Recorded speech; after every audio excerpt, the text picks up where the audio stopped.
దీనంతటికీ ముఖ్య కారకులు గ్రామీణ వైద్యుల పట్ల అత్యంత ఆదరాభిమానాలతో ఈ వృత్తి పరిరక్షణకు అహర్నిశలు కృషి చేస్తున్నటువంటి మన గౌరవ అధ్యక్షులు, అలాగే తెలుగుదేశం పార్టీ జాతీయ ఉపాధ్యక్షులు శ్రీ టిడి జనార్దన్ గారికి ధన్యవాదాలు తెలియజేస్తున్నాను. అలాగే ఈరోజు శాసనసభ్యులు శ్రీ సురేష్ గారికి, లంకదాసరి ప్రసాద్ గారు ఆనరబుల్ అడ్వైజర్ వారికి, అలాగే ఒక క్వాలిఫైడ్ డాక్టర్ అయి ఉండి ప్రముఖ యూరాలజిస్ట్ డాక్టర్ గోవిందరెడ్డి గారు, కానీ గ్రామీణ వైద్యుల యొక్క ఆవశ్యకత ఉంది అని తెలియజేయడం కోసం, ఈ వైద్యుల గుర్తింపు కోసం అహర్నిశలు కృషి చేస్తూ మనకు చైర్మన్ గా ఉండి ఈ కార్యక్రమాన్నంతా ముందుకు నడిపిస్తున్నారు. వారికి ధన్యవాదాలు తెలియజేస్తున్నాను.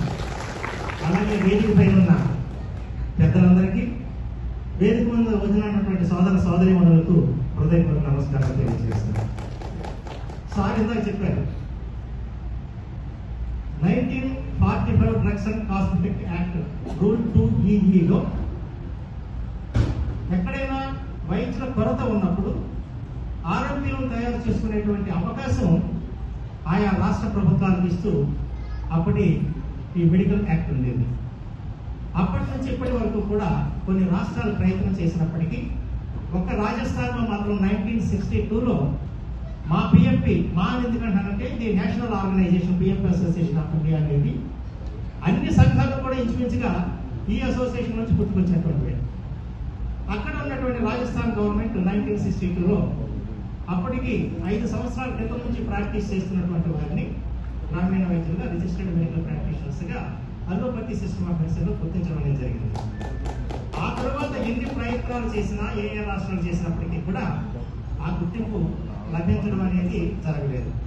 అలాగే నిన్న కాక మొన్న 2019లో నేషనల్ మెడికల్ కౌన్సిల్ని నేషనల్ మెడికల్ కమిషన్గా ప్రభుత్వం మార్చిన తర్వాత 32 ఆర్టికల్లో కూడా ప్రభుత్వం ఈ ఓన్లీ ఎంబీబీఎస్ డాక్టర్స్నే కాకుండా మెడికల్తో టచ్ ఉన్నటువంటి వాళ్ళని కూడా మిడ్ లెవెల్ హెల్త్ వర్కర్స్గా ఉపయోగించుకోవడం కోసం ఒక క్లాజ్ ఉంది 32లో.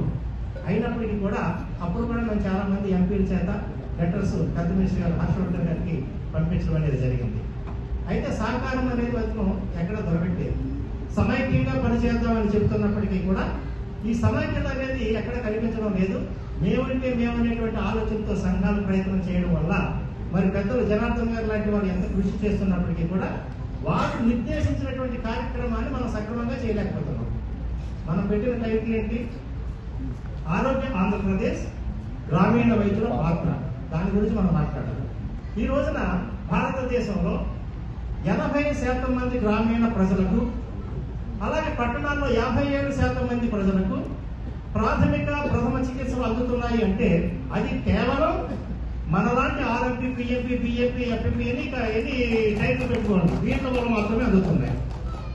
ఒక క్వాలిఫైడ్ డాక్టర్స్ హాస్పిటల్కి వెళ్ళాలంటే 200, 300, 500 కన్సల్టేషన్ ఫీజు ఉంటుంది. గంటల తరపు కూర్చోవాలి. ఒక చిన్న దెబ్బ తగిలి టీటీ చేయించుకోవాలంటే 5 రూపాయలు ఖర్చు పెట్టేటువంటి పరిస్థితిలో లేదు. అలాగే పిహెచ్సిలు చాలా చోట్ల ఇందాక సార్ చెప్పాడు, 800 మందికి ఒక డాక్టర్ అర్బన్ ఏరియాలో ఉంటుంటే 15,000 మందికి ఒక డాక్టర్ రూరల్ ఏరియాలో ఉంటున్నారు. మరి ఎక్కువ శాతం ప్రజలు గ్రామాల్లో నివసిస్తున్నారు, కానీ తక్కువ శాతం మాత్రమే డాక్టర్లు వారికి అందుబాటులో ఉన్నారు. దీనిని క్రమబద్ధం చేయాలంటే కనుక తప్పనిసరిగా మన లాంటి గ్రామీణ వైద్యులు ప్రభుత్వం గుర్తించి తీరాలి. ఇది సత్యమైనటువంటి విషయం, నిజమైనటువంటి విషయం, అవసరమైనటువంటి విషయం. దీన్ని పక్కన పెట్టడానికి కొంతమంది ప్రయత్నం చేసేటువంటి వాళ్ళు ఎప్పుడూ ఉన్నారు. మన ప్రభుత్వం మనకి స్వాతంత్రం రాకముందు నుంచి కూడా వాళ్ళు ప్రయత్నాలు చేస్తున్నారు, ఇప్పుడు ప్రయత్నం చేస్తున్నారు. ఆ ప్రయత్నాలన్నింటినీ అడ్డకట్టి ఒక సమైక్యంగా భారతదేశం మొత్తం మీద మనం అందరూ కలిసినట్టుగా పనిచేసినట్లయితే దీనికి గుర్తింపు నేను తీసుకొస్తానని చెప్పి మన జనార్దన్ గారు ముందుకు రావడం మనందరికీ ఆనందదాయకమైనటువంటి విషయం. సార్ చెప్పినట్టుగానే నేషనల్గా ఒక కమిటీని ఏర్పాటు చేయమని చెప్పారు.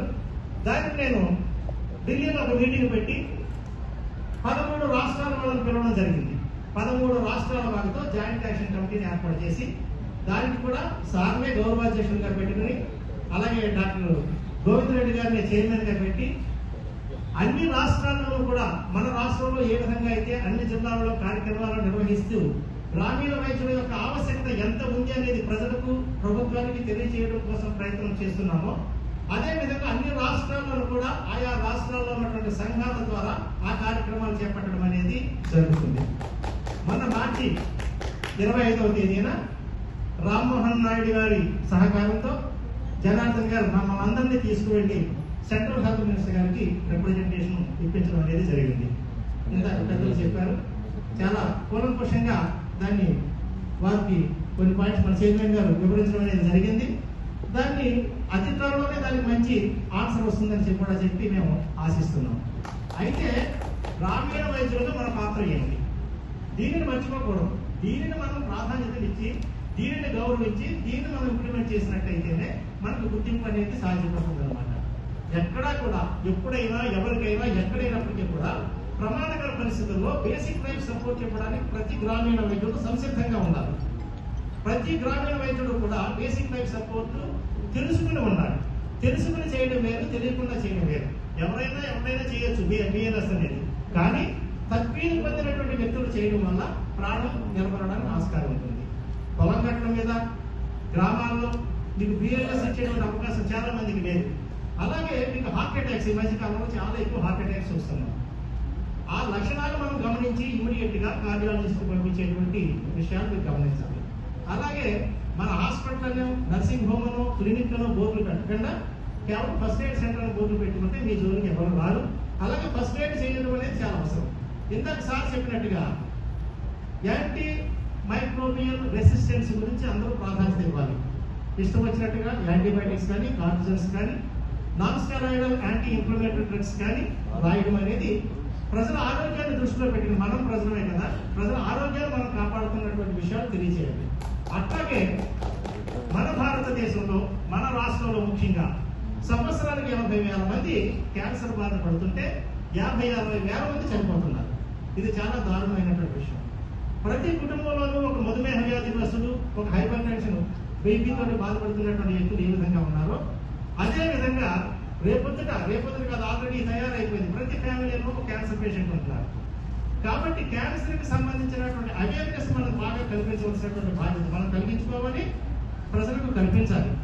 మనం వృత్తి ధర్మాన్ని మనం ఆచరిస్తూ ఈ విషయాలు ఇంతగా గ్రామీణ వైద్యులు చేస్తున్నారు, వీళ్ళ వల్ల ప్రజలకు ఉపయోగం ఉందని చెప్పి గవర్నమెంట్ గుర్తించేటట్టుగా మనం కార్యక్రమాలు డిజైన్ చేయాలి. అంతేకాని జనార్దన్ సార్ చేస్తారు, గోవిందరెడ్డి గారు చేస్తారు, మనం కూర్చొని ఉందాం ఆయన నాయకులని సభ్యులు అనుకున్నంత కాలం ఇది చాలా కష్టతరమైనటువంటి విషయం. మరియు 4 సంవత్సరాలు దీన్ని గడవలసినటువంటి పరిస్థితి ఏర్పడుతుంది. అలాగే ఈ మధ్య కాలంలో మనం అవయవదానం గురించి, స్వచ్ఛంద అవయవదానం గురించి మరి జనార్దన్ సార్ గారి సారథ్యంలో దానికి సంబంధించినటువంటి పాంప్లెట్స్ కానీ వాల్ పోస్టులు కానీ నేను తయారు చేసి ముఖ్యమంత్రి శ్రీ నారా చంద్రబాబు నాయుడు గారి చేతుల మీదుగానే దాన్ని ఆవిష్కరించడం జరిగింది. అవి అన్ని చోట్ల మేము అందిస్తున్నాం. ఆల్రెడీ దీని గురించి 19 కార్యక్రమాలు చేశాం. PMP association of India Andhra రాష్ట్ర శాఖ తరఫున 19 కార్యక్రమాలు చేశాం. చాలా అవసరం ఇది. అవయవదానం అనేది చాలా ముఖ్యమైనటువంటి విషయం.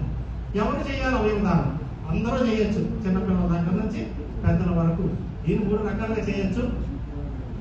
ప్రతిగుండగా మనం చేసేటువంటి అవయవదానం, అలాగే స్వచ్ఛంద అవయవదానం ఏమి ఇవ్వచ్చు, కిడ్నీ ఇవ్వచ్చు, అలాగే రక్తం ఇవ్వచ్చు, మజ్జ ఇవ్వచ్చు, చర్మం ఇవ్వచ్చు.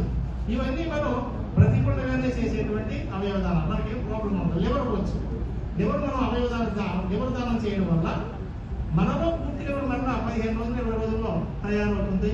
అలాగే మనం 1/4 లివర్ తీసుకోవడం వల్ల ఆ వ్యక్తులు కూడా లివర్ మళ్ళీ తయారవుతుంది. అలాగే ఒక వ్యక్తికి జీవన దానం చేసినటువంటి పరిస్థితి మనకి ఏర్పడుతుంది. మన ప్రభుత్వం కూడా జీవనదానం కార్యక్రమం ద్వారా ఈ కార్యక్రమాలను నిర్వహించడం అనేది జరుగుతుంది. అలాగే జీవనమృత అవయవదానం, దీనికి చాలా ముఖ్యమైనటువంటి ప్రాధాన్యత ఇవ్వడం అనేది జరుగుతుంది. జీవనమృత అవయవదానం అంటే ప్రతికి చనిపోయినటువంటి వ్యక్తి బ్రెయిన్ డెత్ సంభవించినప్పుడు ఆ వ్యక్తి యొక్క అవయవాలు 8 నుంచి 11 మందికి ప్రాణాలు కాపాడడానికి ఉపయోగపడతాయి. ఎక్కడైనా సరే ఎవరైనా మన పరిధిలో ఎవరైనా తెలుసున్నటువంటి అట్లాంటి కేసులు సంభవించినప్పుడు ఇమీడియట్ గా ప్రభుత్వానికి తెలియజేయడం కానీ మీకు ఆ వెబ్సైట్ లో జీవనదాన వెబ్సైట్ లో తెలుస్తుంది. వాళ్ళని మనం ఎడ్యుకేట్ చేసి వారి యొక్క అవయవాలు దానం చేసేటట్టుగా మనం ప్రోత్సహించవలసినటువంటి అవసరం ఉంది. అలాగే మరణానంతర అవయవదానం. మరణానంతర అవయవదానం మన శరీరాలు చనిపోయిన తర్వాత దేనికి పనిచేయాలి? కప్పెట్టేస్తే పురుగు బూడిద చేస్తాయి, కాల్ చేస్తే బూడిదైపోతుంది. మరణానంతరం కొన్ని అవయవాలు కళ్ళవి పనిచేస్తాయి. అంతేకాకుండా మన శరీరాన్ని ఏదైనా మెడికల్ కాలేజ్ కనుక మనం డొనేట్ చేసినట్లయితే వాడు ఎనాటమీ అనేది నేర్చుకోవడానికి, కొంతమంది వైద్య విద్యార్థులు తయారవడానికి ఆస్కారం ఉంది. మేము ఈస్ట్ గోదావరి జిల్లాలో జిఎస్ఎం మెడికల్ కాలేజీకి ఆ విధంగా మాన అసోసియేషన్ వాళ్ళందరూ కూడా అవయవదానం ఇవ్వడానికి నిశ్చయించుకున్నాం. అలాగే వెస్ట్ గోదావరి జిల్లాలో ఆశ్రమం కాలేజీకి ఇవ్వడానికి నిశ్చయించుకున్నాం. మరి నెల్లూరు జిల్లాలో మీరంతా నారాయణ మెడికల్ కాలేజీకి ఇవ్వడానికి మీరు అందరూ ఎంతమంది ఇస్తారో చేసినవలసిందిగా కోరుతున్నాను. మరణానంతరం మన శరీరాన్ని నారాయణ మెడికల్ కాలేజీ డొనేట్ చేయడం కోసం మీరందరూ ముందుకు వచ్చినట్లయితే చాలా మంది వైద్య విద్యార్థులు ఇక్కడ తయారవడానికి ఆస్కారం ఉంటుంది. కాబట్టి క్యాన్సర్ పట్ల, అలాగే అవయవదానం పట్ల, అవయవదానం చేయడానికి మీరందరూ ప్రోత్సహించవలసిందిగా మీ అందరినీ కోరుతున్నాను.